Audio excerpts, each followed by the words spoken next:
Good day. My name is Gaetano Cavallaro. My first name in English is Guy, G-U-I. I'm a retired pharmacist and physician with a great love for the war on the Austro-Italian front in the First World War.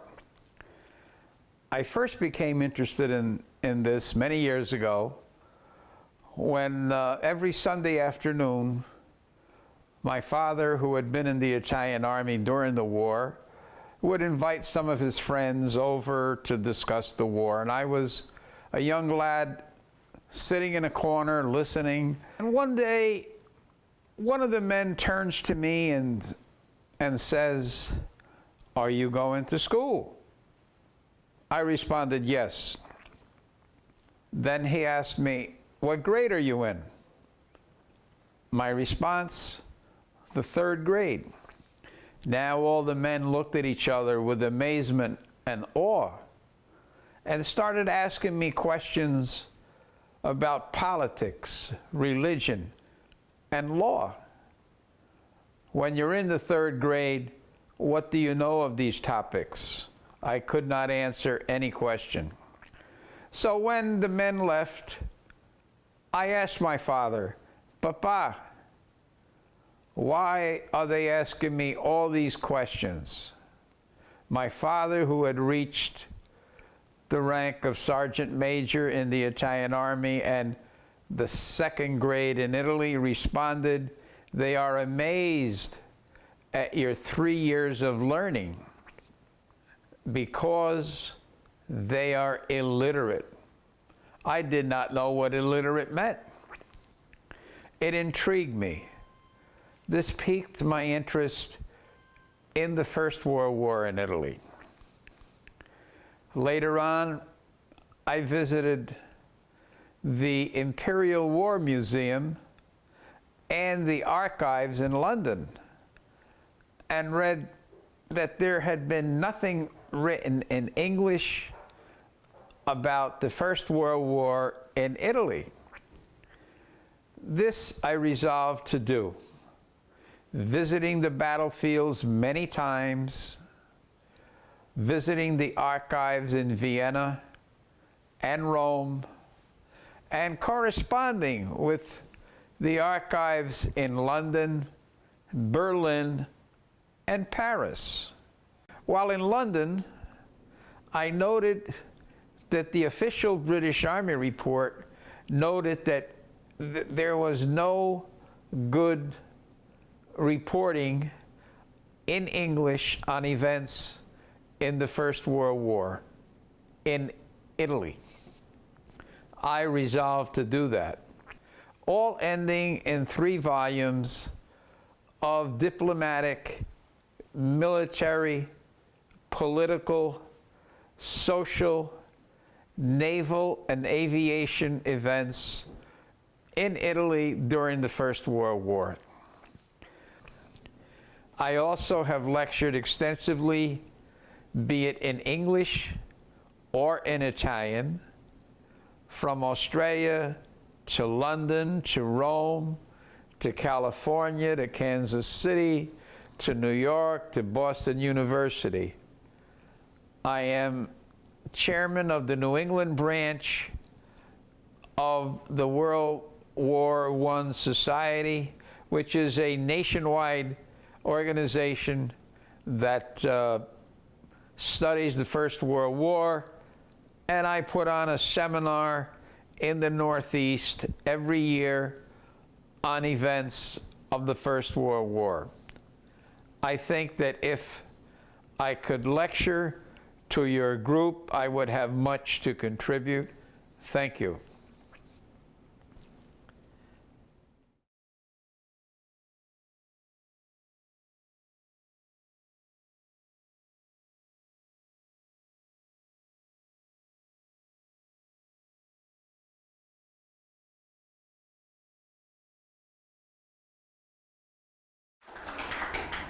I'm Jeff Millman, and it's my honor and pleasure to introduce Dr. Guy Cavallaro. I've known Guy for many years, having attended several World War I seminars where he was either the featured speaker or the host, and often both. The last topic I remember he spoke on was on the 11 battles of the Isonzo River. You have to credit the Italians for persistence, if not success. Guy graduated from Fordham University with a BS in pharmacy and from the University of Bologna, Italy, with an MD degree. After graduate work in Boston, he practiced medicine for many years. Always interested in the First World War, after learning German, Guy researched documents in World War I archives in Vienna and Rome on many visits there.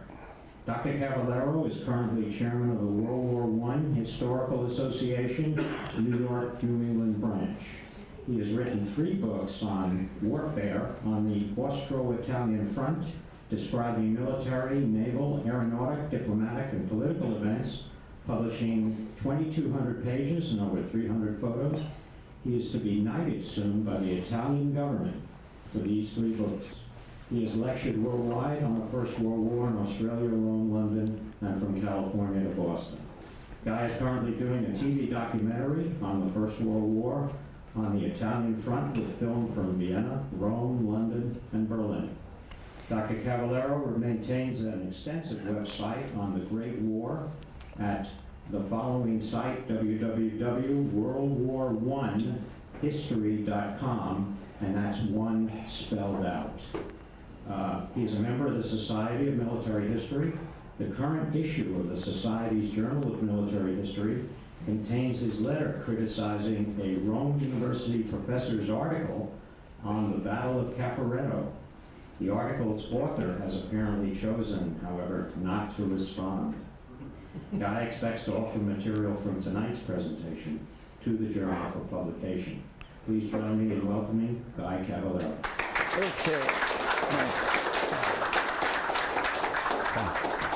Thank you. Thank you, and good evening to all. Thank you, Mr. Rowland, Mr. Millman, Mr. Miller, for inviting me here, and to Mr. Millman for that nice introduction. Well, how does this come about? These 4 commandments: deception, infiltration, isolation, and annihilation. Usually, an attacking force would need a 5-to-1 ratio. The attacker needs 5, the defender needs 1. Here, you don't. The smaller guy can defeat the larger guy. How does he do that? He accumulates men and guns in a strategically weakly defended area of the larger army. He attacks and crashes through to the rear of the larger defending army. He now has operational control, operational and tactical control. The attacker knows what he's going to do. The defender doesn't know. And we're going to see this several times in different battles, in different wars that the Germans did, again, always using these 4 commandments. Now, surprise is very important here. Even though, remember, he's got fewer troops, at the point of attack, he's got more troops and more men than the defender. He goes to the rear, and now he's defeating the enemy. At the head of the attacking troops are junior officers that are empowered. You can have a sergeant. He is empowered to make the decision. Usually with the British and the French, you would have the guy up front. He's got to contact the headquarters of the British, who are having tea and crumpets, or the French are having coffee. They don't have time to get back to the guy up front. And some time passes by, and when they do get back, the situation at the front has changed. So remember, with the Germans, the guy up front makes the immediate decisions. with blitzkrieg, you don't want victory. Repeat. You don't want victory. You want annihilation. At Pearl Harbor, the Japanese had a victory. Then the United States rose up and defeated Japan. You want annihilation where the enemy cannot get up. The enemy is eliminated as an opponent. This is a human interest story. We always hear about the Nisei, the Second World War, 442nd Regimental Combat Team. Japanese Americans that fought in Europe, the most highly decorated unit, and the mother and father was in a concentration camp in Wyoming. This guy is an Italian-speaking Austro-Hungarian soldier. He is fighting on the Russian front. He's from the Trentino. That's the area way west of Caporetto that I showed you earlier on the map, and I'll show you again. When the Italians invaded there, the Italians wouldn't trust these Italian-speaking people because they were Austrian subjects. The Austrians wouldn't trust them because they spoke Italian. So they were sent to concentration camps in Austria. So from the Trentino, they've got to leave their house and go to Austria. Now look at that. I mean, look at those kids. How sorrowful. Look at this kid, that kid. I mean, they're all, this was one of the tragedies of the Italian-speaking people in the Austro-Hungarian Empire. Here's Rommel in North Africa. He learned everything at Caporetto. He, right here, a few minutes after this picture was taken, there he is right here, he calls an engineering lieutenant over and he says, "Hey, Lieutenant, I want you to build me 200 tanks over the next few days." Oh. Take some plywood from the port and some canvas and go to this address. You'll see 200 pickup trucks. And I want you to put a silhouette with a gun of a tank. Good. A few days later, the tanks go out.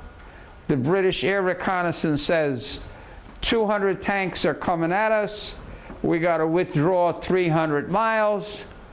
And they withdrew because of wooden tanks.